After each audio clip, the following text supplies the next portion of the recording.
Good afternoon, Dr. Hample. How are you doing today? I'm fine. It's a pleasure to see you, Justin. Pleasure to see you as well. Can you tell us a little bit about yourself? Yeah, I'm an argumentation scholar. I'm in kind of a minority place in the specialty because I do social science. What I really study is face-to-face arguing, interpersonal arguing, what people say, and actually my research has to do more with how they feel about what they're doing, how they interpret what they're doing, and stuff like that. And so that's what I've been interested in for just a very long time. So can you tell us, how did you come to study argumentation? Well, it really begins when I was about 16 years old.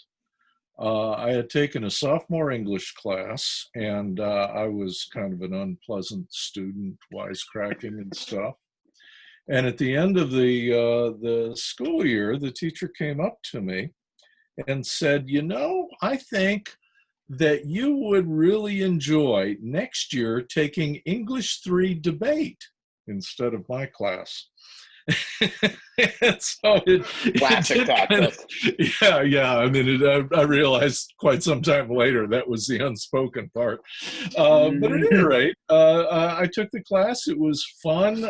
Debate was a lot more low impact then than it is now. And we went to tournaments and we argued with people. And I got bit.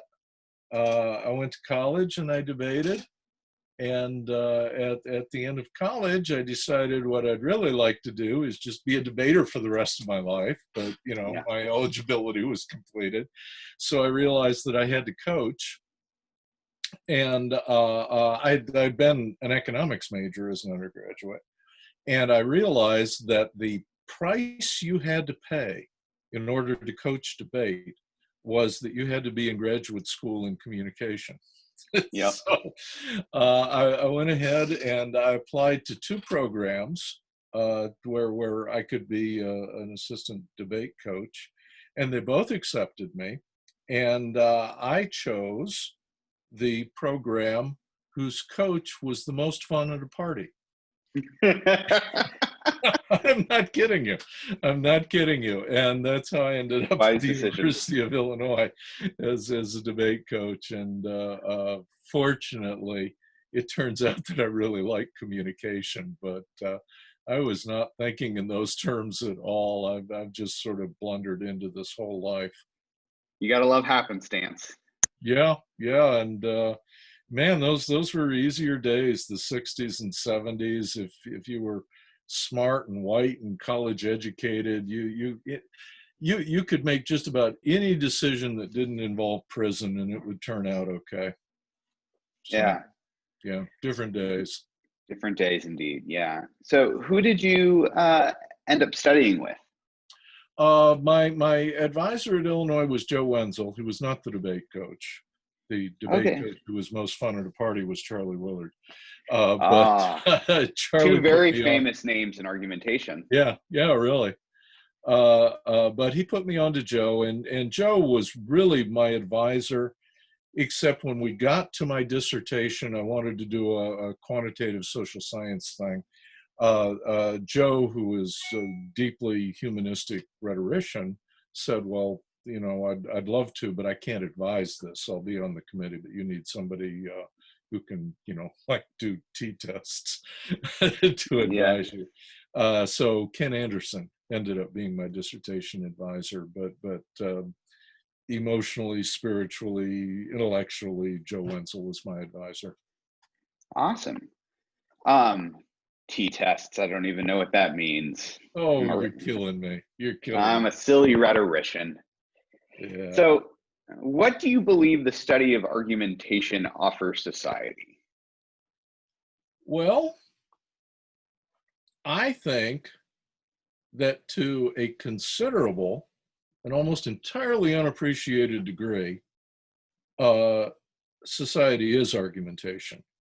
I mean, if you think about sociality, And I have been reading a lot about it in the last 5 or 10 years because I've become very interested in evolutionary psychology. Humans evolved to be social, and everybody says, "Oh yeah, of course," but all animals didn't. If you think of schools of fish, they Yeah. evolved to be social. But if you think of a mountain lion, of a cougar, as soon as it reaches semi-adulthood, that cougar goes off and lives alone and only comes together with another cougar once a year for mating, and that's it. So all animals aren't social. Humans evolved to be social, to work as kind of a collective, as a tribe, as a pack, and inevitably, because we are intellectually capable and flexible and kind of creatures, uh, uh, we disagree. We have different interests. You want me to cook, I want to nap. Or all kinds of things where disagreement is just inherent to the condition of having two self-aware agents who are balancing their own interests with those of the tribe or whatever. And so argumentation is what we use to work through our disagreements or our potential disagreements, and we give reasons for things. And if I refuse to do something that you want, it's just a naked refusal, you might be resentful of me and might not share your food with me after your next hunt. I'm imagining you as a but if you make a request of me and I say no and I give a reason, you might very well be okay with that, and it's possible that my reason would even considerably raise me in your esteem or something like that. So arguing, interpersonal argument. You see, there aren't any giant speeches in my understanding of this.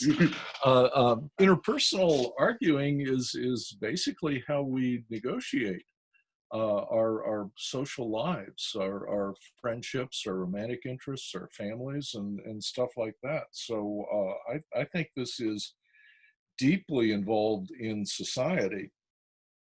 And So yeah, I just want to draw something out here that I think is really important, because you're creating a distinction between society and interpersonal argument. And can you, for a minute, tell us what you mean by these distinctions?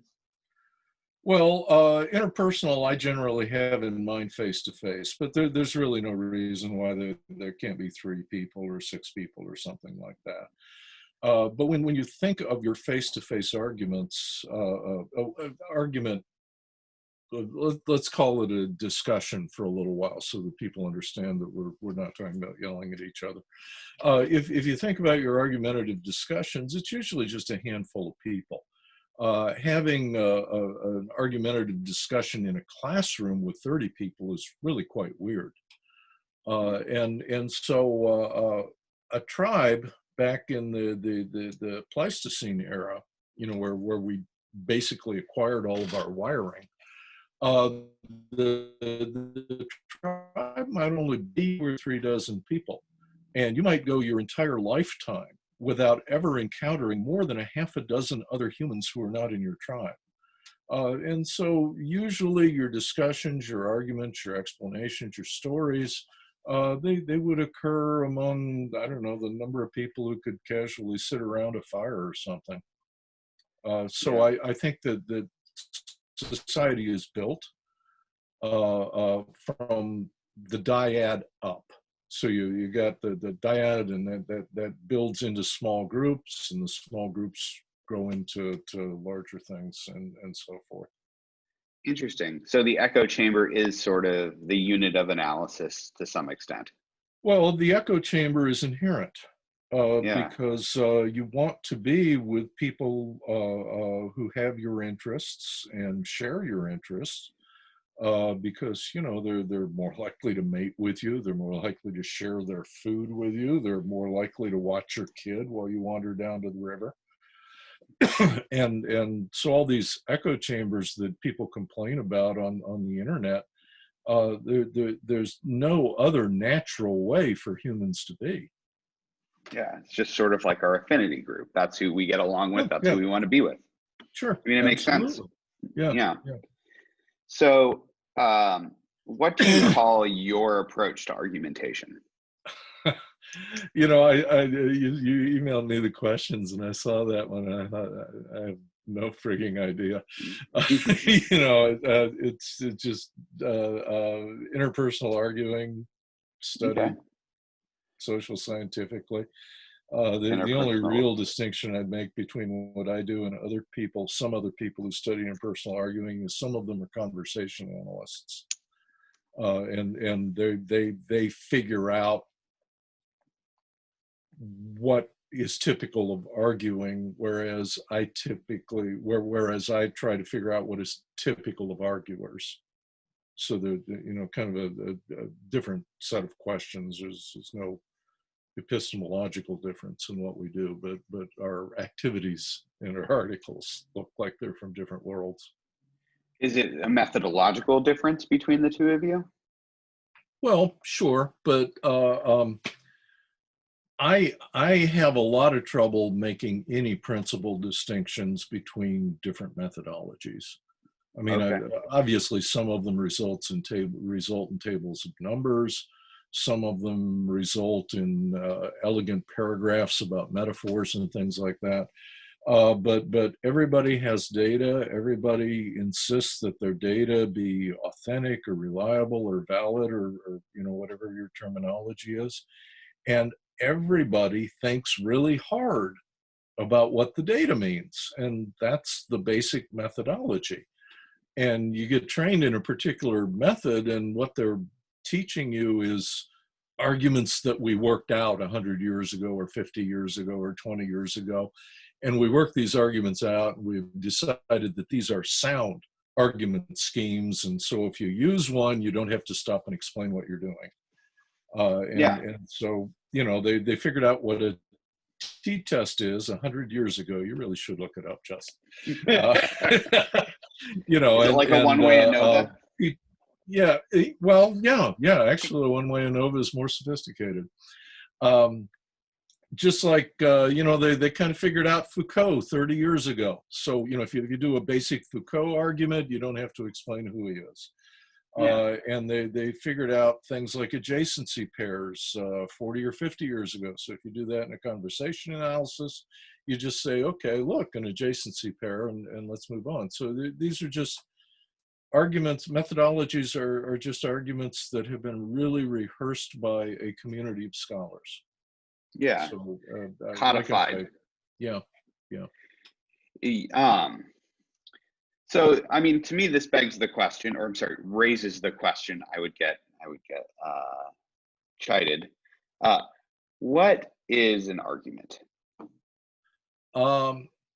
I think that an argument is a claim supported by a reason.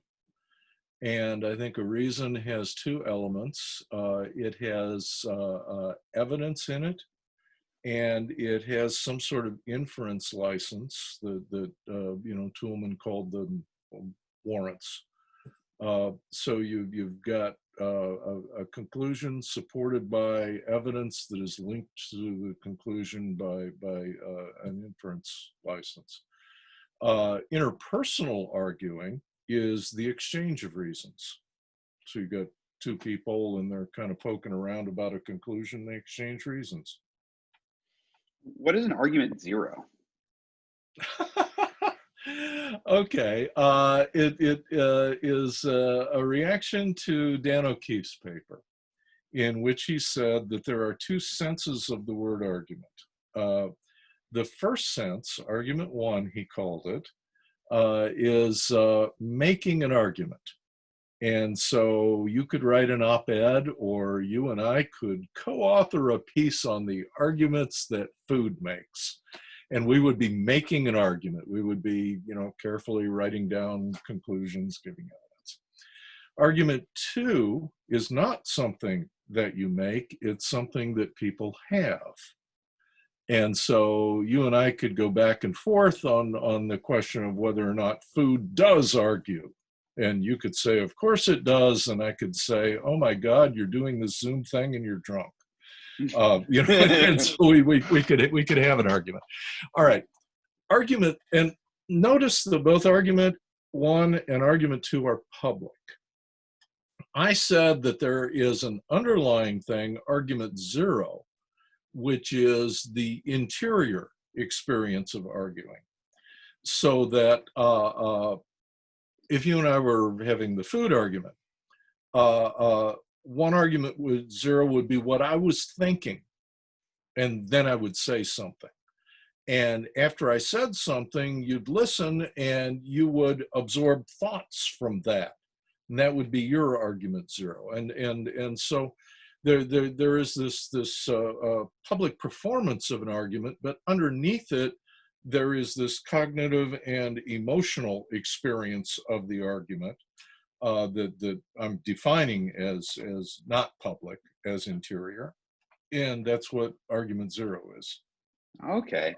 So But it's back kind when of I like, wrote it, I really wasn't thinking in terms of the emotional experience. So I just was thinking in terms of beliefs and private reasoning and things. But I would add emotion to it at this point. yeah, sort of like the internal experience, invention, and reception. Yes, exactly. Okay, that makes a lot of sense. So when you're doing your work, how do you identify when argumentation has occurred? Well, my work basically deals with people's subjective experiences of an argument. So if they thought it was an argument, I'm gung-ho to study it. Realistically, though, I've had a lot of the same training that you have. And so I can kind of see that there was a reason. And I can kind of see that there was a disagreement. So I kind of know where to look. So I sort of softly combine both of those points of view, the scholarly objective thing and the subjective thing. But honestly, my work doesn't really center on what's an argument, and so it's been okay for me to leave that kind of squishy. Can you tell me a little bit about some of the places where you look? Places I look for arguing? Yeah. Just wherever people are. You don't have to watch two people for very long before you see them discussing or arguing or disagreeing or maybe feeling out whether there might be a disagreement. Yeah. So it's not at all hard to find arguments. So I'd look between friends. I would look in romantic relationships and families and stuff like that. Yeah. So how do you go about analyzing these different disagreements or arguments? Well, mainly what I do is give people self-report scales. And I ask, what did you think was going on? What did you think? How do you think you were presenting yourself? How do you think the other person was presenting themselves? Were you being cooperative? Do you think the other person was being cooperative? Were you taking it personally? Do you think the other person was trying to persecute you? And so basically, I just do report stuff like that. But that's just me. You could take the very same questions that I study, and you could work out methodologies for studying things in a purely observational way, or something else. I did a interesting study. It was interesting to me. It's nobody else in the world cares about it, but did a study some years ago on the emotional experience of arguing. And I had two people come in and they would have an argument and I would videotape them. And they would argue for, I don't know, 7-8 minutes or something like that. And then I would take the videotape, I would separate them, and I would show them each a videotape of the other person during the argument. And I would stop it every 30 seconds or something like that. And I would say, what were you feeling? were you happy or sad? Were you aggressive or passive? Whatever the questions were. And then I would ask them, how do you think the other person felt? Happy or sad, aggressive or passive. And I got those ratings from both people from the same argument. And then I showed the tapes to a couple of graduate students, and I said, I'd stop the tape after 30 seconds or whatever, and I would say, code them.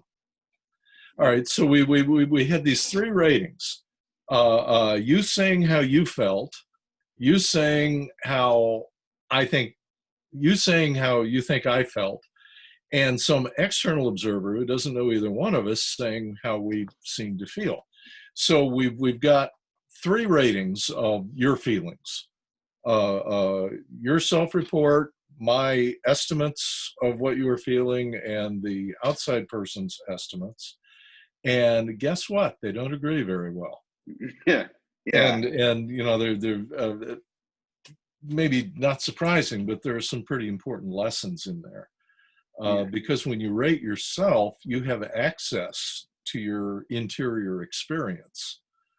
Right. When you rate the other person, it's usually a roommate or a friend, so you've got some context for how they felt based on their public behavior. And when the person who doesn't know either one of you does the rating, all they have is the public behavior to estimate your feelings about. And so it was just interesting to me That is fascinating. how mediocre the agreement was. Right. That is super interesting. Yeah. Were the grad students surprised? Oh no, they'd been taking classes from me. They knew. You don't have to take a grad class from me very long to figure out what's going to happen in a study like that. Yeah, no, that makes sense. But it was fun. It was also one of the first studies to really take up the emotional experience of arguing. Yeah, well, oftentimes in argumentation, or at least earlier iterations, now I feel like in the contemporary moment, emotion is allowed in, but at least in the birth or the way it's narrated, early argumentation was like no emotion, it's straight logic. And then you hear it narrativized that all of a sudden people are interested in ordinary argumentation, the things that ordinary people do, and they're created this space to realize that people have feelings, and those feelings. And we were not prepared for this as a discipline. Yeah. Because of Aristotle. Yeah. You got logos, pathos, and ethos. Ethos is persuasive proof drawn from the nature of the speaker. Mm-hmm. Pathos is persuasive proof drawn from the feelings of the audience. And logos is persuasive proof drawn from the facts about the subject matter. A lot of books still say logos is logical proof, and that's just wrong and needs to be corrected. But Aristotle was a smart guy. If he gave us a list of three things, they were three separate things, right? And so if you got some logos going on, you must not have any pathos or ethos going on. And so we were oriented to think that these were kind of alternatives. And then, actually, I've read that this other thing begins with Plato, Aristotle's teacher. We've had throughout Western culture this assumption that rationality and emotionality are opposites, so that the more of one you are, the less you are of the other. And this contrast is even so sharp that we have stereotypes about which one men are and which one women are. So there's supposed to be a trade-off. So there's one continuum: rationality, emotionality, and you can only be in one place. The reality is that it's two orthogonal things. You can be extremely rational or extremely irrational, and you can be extremely emotional or extremely cold. But it's a Cartesian system. There are four quadrants, and you can be highly rational and highly emotional. And you can think of examples. for all of the quadrants, and we were not prepared to understand that rationality and emotionality coexist, and they don't depend on one another. And so it took us a long time, and I don't think that the fight is really over. I think there are a lot of people who still don't quite get it. The guy to read on that is Michael Gilbert. Oh yeah, he's really the one who just made people face it. yeah. He's actually interviewed in this very Is he? grouping. Yeah. Oh, good. Yeah. Well, excellent. So how do you assess much actual argumentation, or are you more interested in people's perceptions of arguing?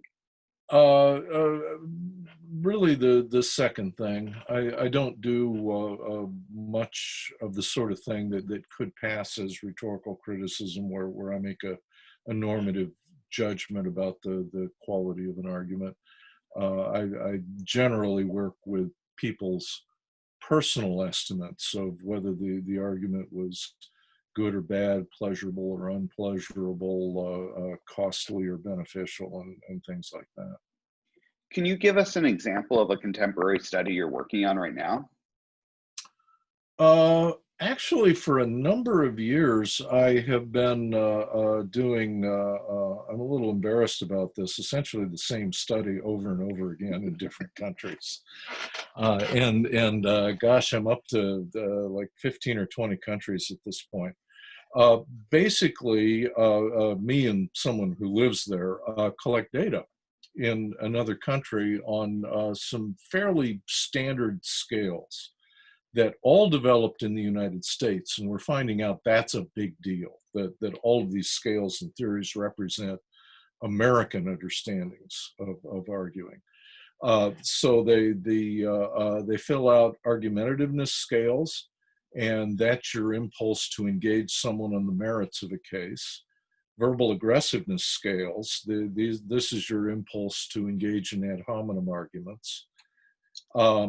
Taking conflict personally scales, this is your inclination to take a disagreement personally, or to see it as being about the content.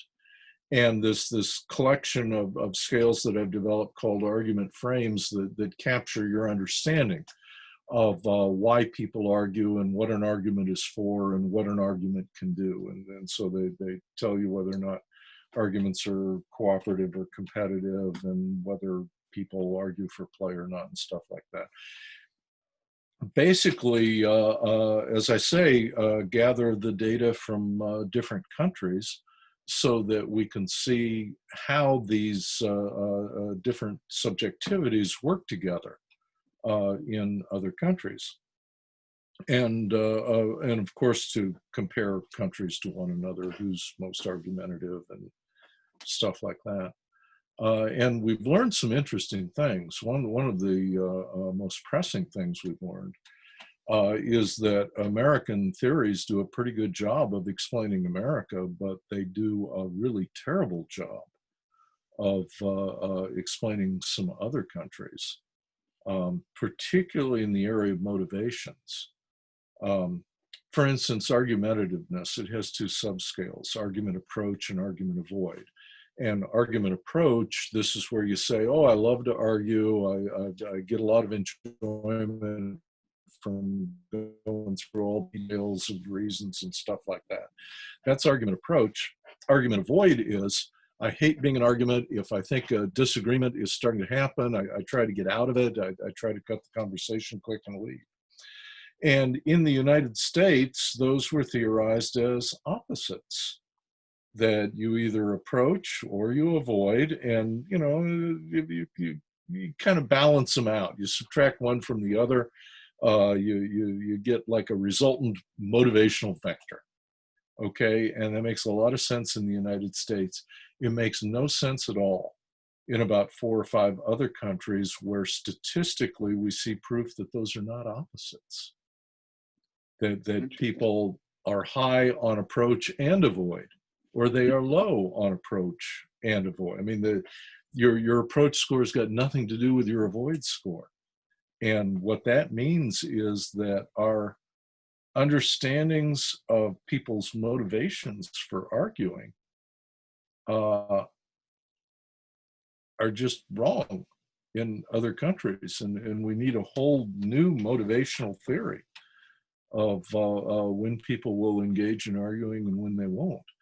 And I don't know whether we are going to end up with one giant better theory that includes like the United States and Chile, or whether we're going to have different motivational theories for each kind of country.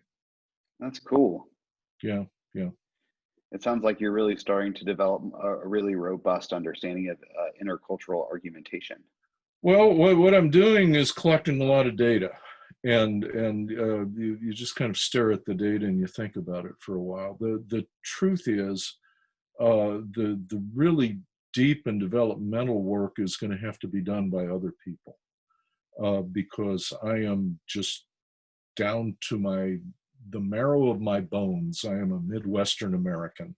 And it is just stupid for me to explain what Malaysians think or what Chinese people think or South Koreans or something like that.